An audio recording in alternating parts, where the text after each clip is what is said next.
तो हमने पिछले लेक्चर में देखा था कि फोर्स और डिस्प्लेसमेंट का dot product. So work is dot product of force and displacement vector.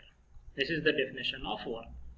सो अब हम इस डेफिनेशन में यहाँ क्या करेंगे, हम ये निकालेंगे कि जो वर्क डन होता है वो चेंज इन काइनेटिक एनर्जी के बराबर होता है। और चेंज इन काइनेटिक एनर्जी जो है वो क्या होगा, kinetic energy equal to half mv² होता है, mass into velocity, 1/2 mass into velocity square है। ये रिलेशन हम जानते हैं कि v² equal to u² plus 2as होता है। v क्या है, फाइनल वेलोसिटी है, u क्या है, इनिशियल वेलोसिटी है, a है एक्सेलरेशन, s है डिस्प्लेसमेंट। तो इसको हम ऐसे भी लिख सकते हैं v² minus u² equal to 2as। अब इसमें क्या करिए कि दोनों साइड आप मल्टीप्लाई कर दीजिए m/2 से, multiplying both side, multiplying both side by m divided by 2। दोनों साइड मल्टीप्लाई करने पर इस इक्वेशन 1 में multiplying both side by m/2 in equation 1। तो आपको क्या मिलेगा, जब दोनों साइड m/2 से मल्टीप्लाई कर देंगे तो ये आ जाएगा m 1/2 m v² minus 1/2 m u² equal to 1/2 m multiplied 2as।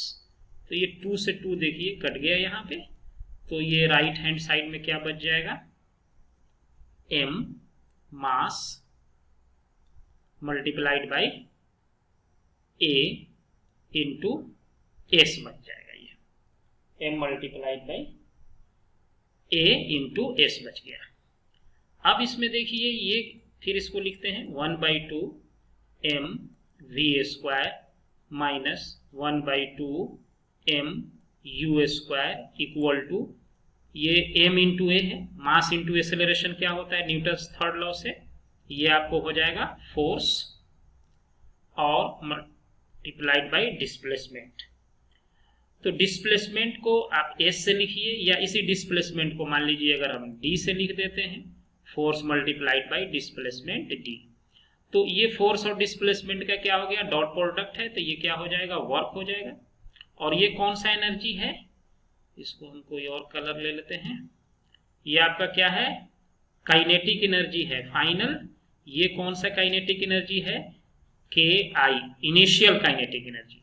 यानी इस दोनों का चेंज जो है वो आपके किसके बराबर आ गया, वर्क डन के। यही हमको डेराइव करना था कि ये चेंज इन काइनेटिक एनर्जी जो है ये हमारा क्या हुआ, KI इनिशियल काइनेटिक एनर्जी है, KF क्या है, फाइनल काइनेटिक एनर्जी है। इसको हम ऐसे भी, तो ये हमारा जो है आ गया KF final kinetic energy minus initial kinetic energy equal to work done. ये हमारा है वर्क एनर्जी थ्योरम है। तो इसका जो है हमें बहुत एप्लीकेशन है, बहुत जगह हम इसको यूज करते हैं वर्क एनर्जी थ्योरम को। तो इसको हम वर्ड में भी ऐसे लिख सकते हैं, इसका वर्ड फॉर्म जो स्टेटमेंट है वो हम ऐसे लिख सकते हैं, the change in kinetic energy is equal to, change in kinetic energy is equal to work done by it, work done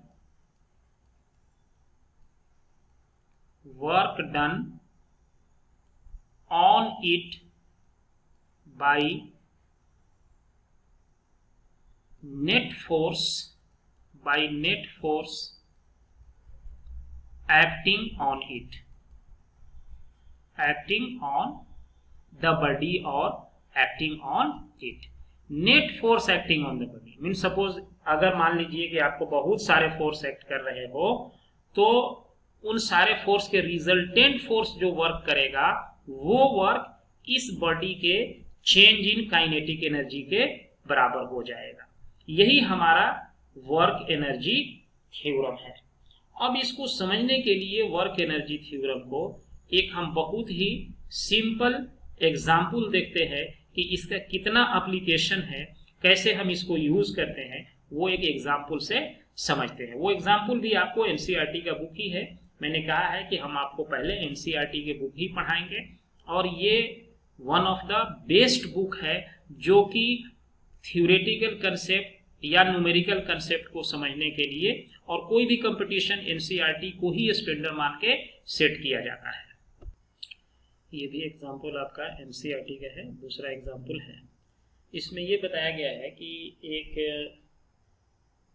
water drop है, जो बारिश होती है तो पानी का बूंद जो है नीचे गिरता है, तो कहा जा रहा है कि वो वाटर जो है नीचे गिरता है तो उसका मास मान लीजिए कि 1 ग्राम का है, जो कि एक हाइट 1 किलोमीटर से गिरता है, जमीन से 1 किलोमीटर की ऊंचाई से ये पानी गिरता है।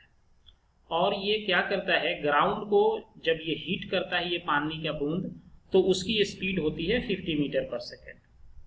अब इसमें पूछा जा रहा है कि ग्रेविटेशनल फोर्स के थ्रू इस पे कितना वर्क होगा, ये निकालिए। दूसरा पूछा जा रहा है कि work done bye resistive force, यानी रेसिस्टेंस, जब पानी नीचे गिरेगा बूंद तो उसमें क्या होता है कि एयर का रेसिस्टेंस ऊपर की तरफ लगता है। जैसे पानी अगर ये नीचे गिरेगा तो इसमें फ्रिक्शन का फोर्स जो है ये ऊपर की तरफ लगेगा। तो पूछा जा रहा है कि ये फ्रिक्शन का फोर्स जो है ये कितना वर्क करेगा, ये निकाल के बताइए। 2 चीजें इसमें निकालनी है।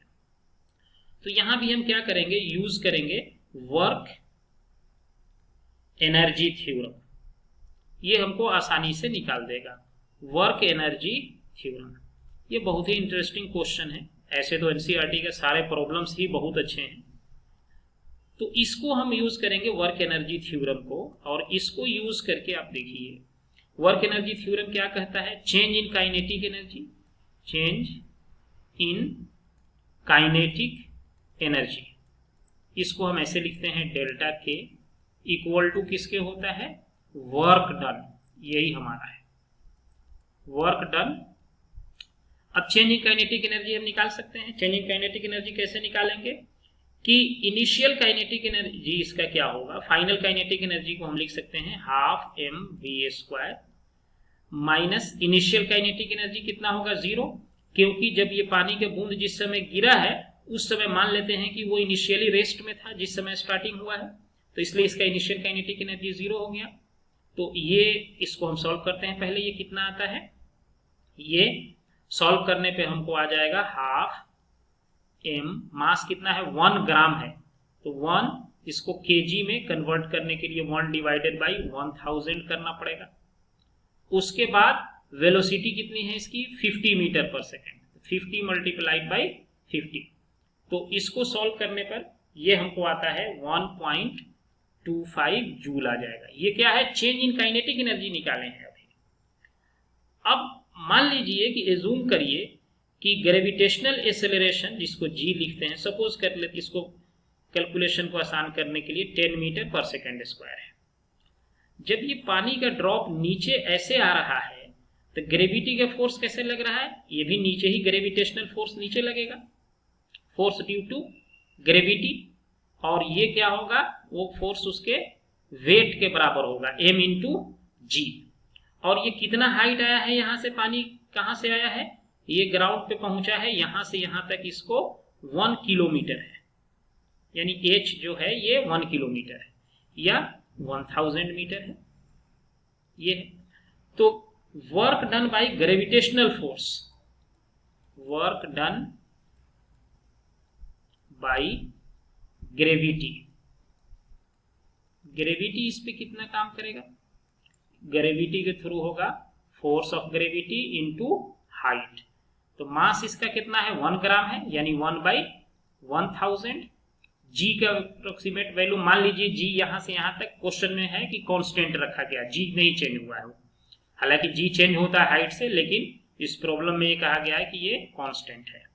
इनटू हाइट कितना है 1 किलोमीटर, तो ये हो जाएगा 1000 मीटर। 1000 से 1000 कैंसिल हो गया, तो कितना हो गया 10 जूल आपको जो है वर्क डन कर रहा है। कौन? ग्रेविटी वर्क कर रही है 10 जूल। अब ये देखिए ये दोनों क्या है, सेम नहीं हुआ, होना चाहिए था ना same. Change in kinetic energy equal to किसके बराबर होना चाहिए था? वर्क डन के, लेकिन ऐसा हुआ नहीं, इसमें दोनों बराबर नहीं है। इसका मतलब है कि कोई और भी इस पे वर्क कर रहा है, वरना ये दोनों क्या होता? सेम होता। तो इस केस के लिए हम क्या करेंगे कि change in kinetic energy equal to work done के, तो इक्वल टू होना ही होना है, ये तो थ्योरम है। अब चेंज इन काइनेटिक एनर्जी हमारा कितना आया है 1.25 जूल है। अब इसमें क्या होगा, दो वर्क होगा, एक होगा work done by gravity plus दूसरा जो है कि हमारा वर्क डन होगा by resistance, resistive force. Resistive force कौन सा है इसमें?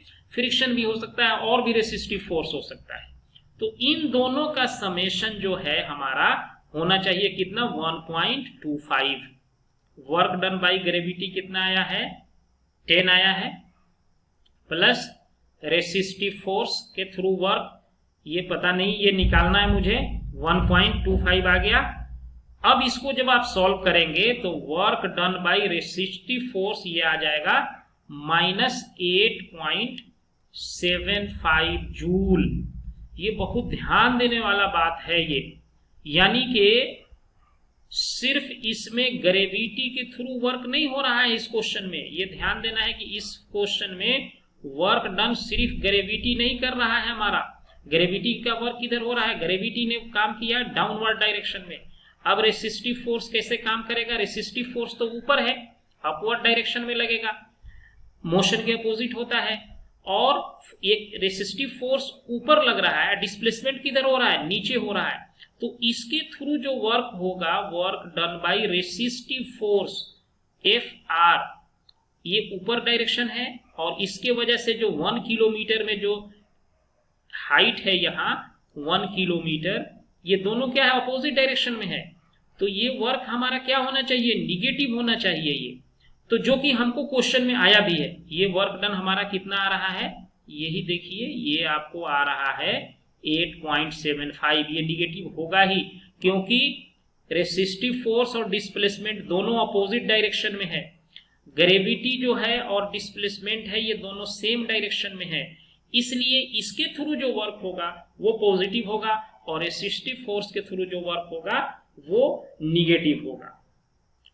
तो ये एक एग्जाम्पल था, एग्जाम्पल नंबर 2। इसके बाद हम नेक्स्ट वीडियो में देखेंगे कि वर्क जो है जब किसी इंक्लाइन प्लेन पे हमारे बात होगा तो वर्क किस किस चीजों पे डिपेंड करता है, और उसका जो है क्या इफेक्ट पड़ता है हमारे वर्क करने पे। फोर्स अगर किसी एंगल पे इंक्लाइंड हो तो एंगल ऑफ इंक्लाइनेशन आपका क्या हो सकता है? एंगल ऑफ इंक्लाइनेशन जो है वो हो सकता है कि आपका जो एंगल ऑफ इंक्लाइनेशन है वो पॉजिटिव हो, यानी कि एंगल जो है बिटवीन 0 to 90 डिग्री हो सकता है। जैसे कि अभी हम मान लिया, अगर हम नेक्स्ट वीडियो में हम ये देखेंगे वर्क को जो डिफाइन करेंगे, ये अब एक जनरल डेफिनेशन हमारा आएगा वर्क का। ये फोर्स है, ये मान लीजिए हमारा एंगल है, और ये डिस्प्लेसमेंट है। Then work will be equal to F cos theta multiplied by D। इसको क्या कहते हैं? ये component of force in the direction of displacement, in the direction of displacement.